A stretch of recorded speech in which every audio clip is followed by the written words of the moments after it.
Am I the a-hole for despising my mentally handicapped sister? The, the title makes me sound horrible, but hear me out. My sister is severely autistic. She requires attention almost 24/7 and cannot be left alone. She is nonverbal and cannot take care of herself at all. Despite the fact that she is only 12, she is extremely destructive and violent and destroys anything that she can get her hands on. I hate her. That should be wrong to say, but it doesn't feel like it. I was only 6 years old when she was born, and since then, I've never solely had my parents' attention. Even since I can remember, the world has revolved around her.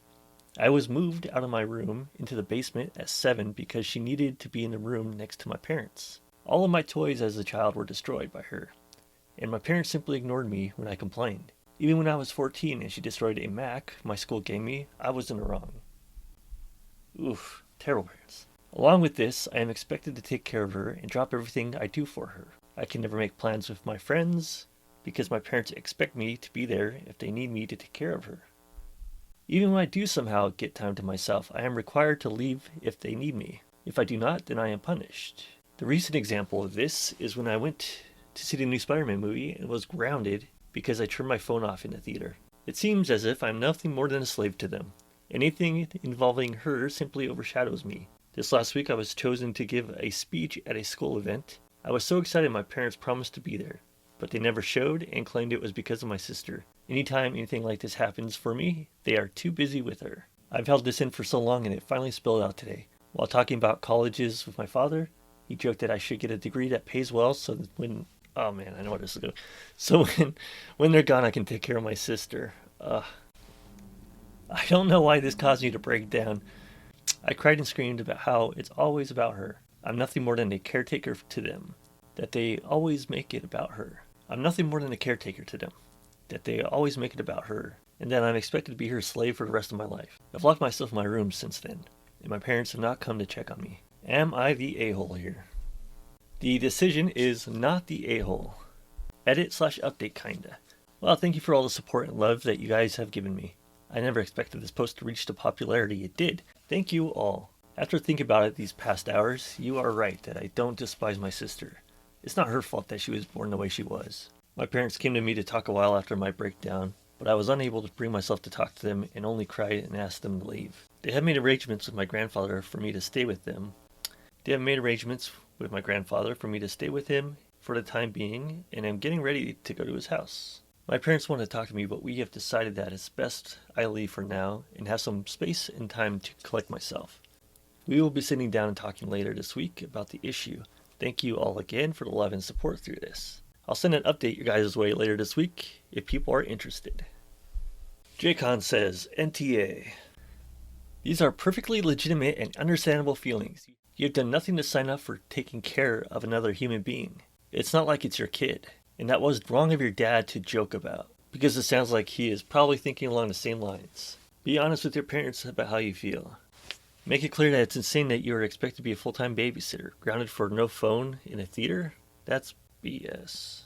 Just a random guy 9999 says, Hey, autistic guy here, can I confirm that OP is not the butthole? I can totally get this situation from OP. I know this is taboo, but we aren't pets and we shouldn't be thrown around like, okay, you'll take care of him now. No. If you don't want to take care of us, fine. But don't throw us in someone's hands without even asking us first. Our friends and friendships and life is based around trust. It takes time to build up a friendship and relationship in general with people for us, more than anyone else does. I just hate all of the taboo out there in the world about us autistics. It just shouldn't even be taboo. I'm sorry about the rant. I just feel like I wanted to clear things up since I've seen more and more posts on all kinds of subreddits noticing the hate towards us. We're kind people. Well, I am an internet troll. So please exclude me. And except for some bad rotten apples, of course, please don't see us as an item or an entity that's just there. We need care, but we don't need to get treated differently. And crossed out is, and we definitely don't need attention 24/7. Edit. Obviously, most do need attention 24/7 due to 24/7 impulse behavior and constant meltdowns. It sucks, but it's needed, the attention. But not forced attention like what happens to OP. I'm also getting way too much attention in my family, and I'm obviously noticing it annoys some of my other family members and siblings. I keep saying it to my parent, but she just won't listen to it. LOL. That's also a taboo. We can see other people's emotions and feelings. We do understand emotions, feelings, and troubles. We're just having a hard time with it, that's all. Arg, I'll STF you, alright. Enough blabbering. Conclusion. OP should not be expected to be able to take care of someone severely autistic out of nowhere and is not the a-hole. But we're talking about someone with severe autism, so like, ignore half of what I just said. Crossed out is, I really hope most parents are reading this and will learn from this, please. And then it goes on to say, I really started some controversy here. I'm sorry. Update to the story. I'm back like I said I would be. My original post got a lot of attention, and seeing as you guys seem interested, here's the update. Well, since that day I made the post, I've been staying with my grandfather. This week's honestly been a huge change for me, for better and for worse, but I'll try to give you the rundown. I started by telling my grandpa the story of why I broke down the way I did, and to be honest, he seemed horrified. No one in my family knew my parents were using me as essentially a free caretaker service. My grandpa told me a few things that I don't feel comfortable repeating here, but in essence, my sister is supposed to be getting care from a professional, and that my parents were ignoring that. Along with this, I was not supposed to be caring for her at all with her mental state, as apparently she is a danger to herself and others. With everything else I told him, along with the stuff like the movie incident, he was really mad and told me not to contact my parents without him there.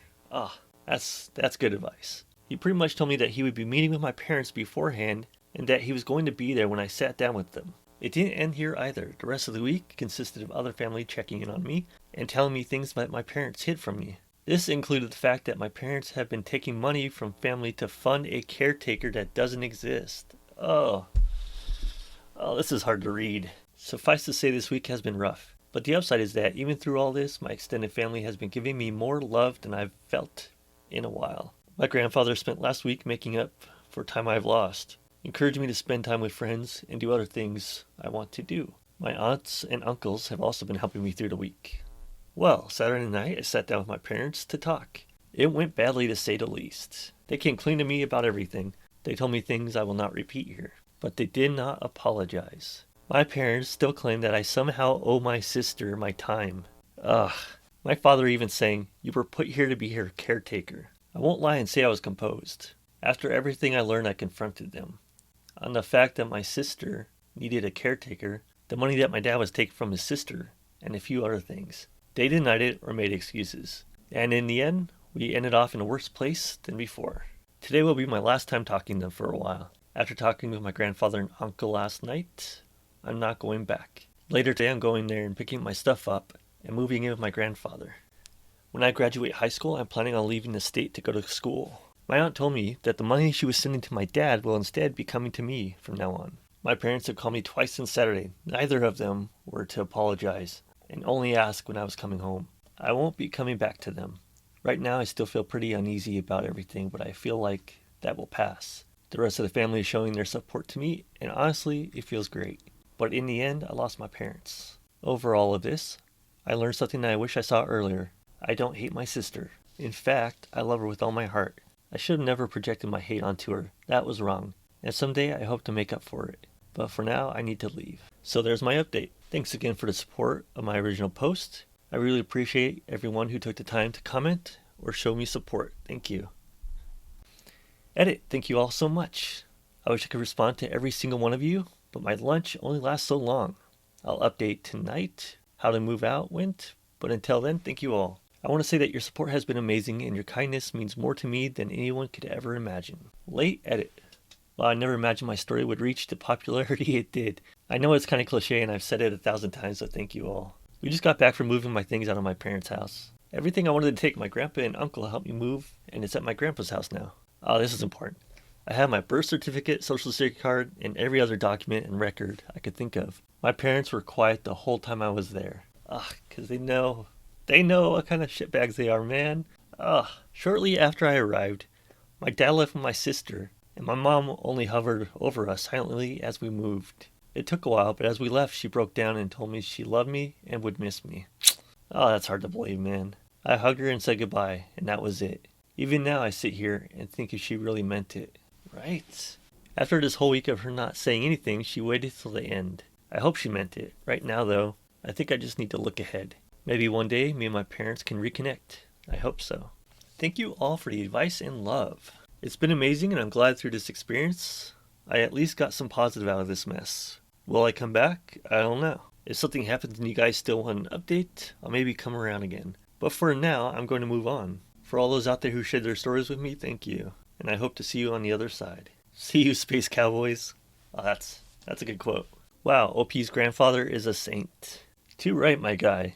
The sad thing is he shouldn't have had to be as kind or as good as he was. The parents were disgusting people who robbed someone of the necessary childhood experiences and felt no remorse for it. AITA for suing my girlfriend after she had my 1967 Impala project taken to the scrapyard. This is obvious, but the vote is not the a-hole. I'll try to keep it short. I had a 1967 Impala 4-door that I bought in February of 2019. A couple months ago, I bought my first house that had a 2.5 car garage. I moved the car in and started tearing it down for a complete restoration. I had the body in one bay and a chassis in another, plus the whole garage filled with parts. About 2 months ago, my girlfriend came to live with me during this whole crisis, and the whole time has hated that car. She wants to park in the garage, but I have 2 acres of land, with a lot of nice places to park under shady trees, or hell, even in a barn if it needs to be inside. I tell her tough luck, it's my house, and it's not like I could just throw it all back together real quick. Anyways, I was out of town for a couple days on a business trip for the small company I work for. When I got back, my girlfriend was all smiles, making me food all the time, doing the chores, all that. I thought maybe she was happy to have me home, but then I realized that I didn't see her car in the usual spot. I asked her where I parked so I could make sure that I mowed the area and keep it clean, and she said not to worry, that she parked in the garage. I asked her how, and she told me to go check it out. Turns out that while I was gone, she hired some people to come over and move everything related to the car, including the drivetrain, body, chassis, and all parts, and take it to the local dump/scrapyard.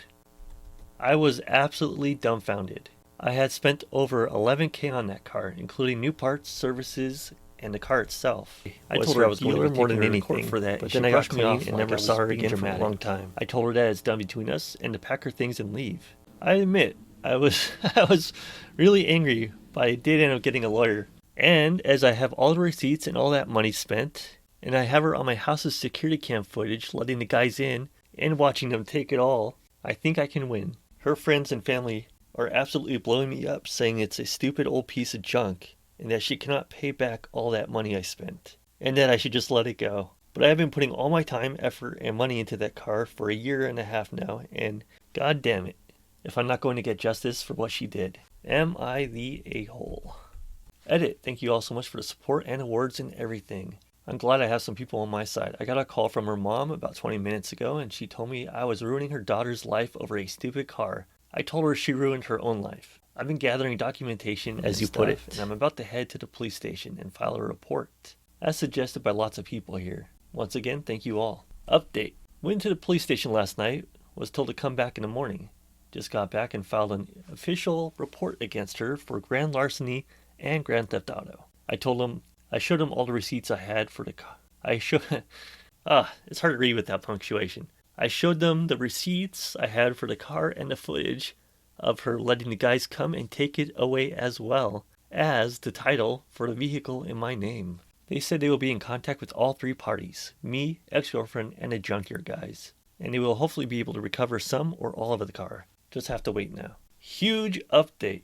They found my goddamn car. The junkyard guys apparently were in the middle of hiding it when the police came to ask them questions. It was on a forklift, and they were going to put it on top of a pile of cars that was hidden behind some more piles of cars. They said it was theirs and they had the title, but obviously didn't have the title for it. And since they matched the VIN number on the chassis and body to the VIN on my title, it was obviously mine. I know at least one person there has been arrested. I think he was in the camera footage I talked about earlier, but I don't know if it was the boss or whomever, or even his specific charge. They also told me they would be looking into the specific junkyard for any other vehicles reported stolen. They said they haven't been able to get in contact with my ex just yet, but they're working on it. I'm just glad they found my car. Luckily, I've made quite an album of pictures detailing me tearing down the car and use it to prove what parts they had that were mine, and so hopefully I can get most or all of it back. Police haven't let me take it back home yet and say that it's evidence or something, so hopefully I can get it back eventually. Thank you all so much for the support and advice. She's gonna be alright. Oh, I found another, the OP made. What are you guys using to weld for body panels and stuff? I have a 1967 Impala project that I'm currently working on, etc., etc. Someone asked, so did you end up suing your ex? OP says, I am not currently at liberty to discuss, so please don't ask. Well, there's our update, and that was 1 month ago. Am I the a-hole for wanting to go to the funeral of a girl that I helped get addicted to drugs? I'm 26 and clean from heroin for 3 years. I was also a piece of crap and used to deal for a while. I managed to get with this beautiful girl named Marcy when I first started getting into the thick of things. She knew who I was but said she loved me. I will regret this for the rest of my life, but I was the person who shot Marcy for the first time. After that, there was no stopping her. She stuck around with me probably because A year ago, she had reached out to me on Facebook and told me she had been clean for a few months. She said she didn't hate me for what happened, and she hoped I was still clean.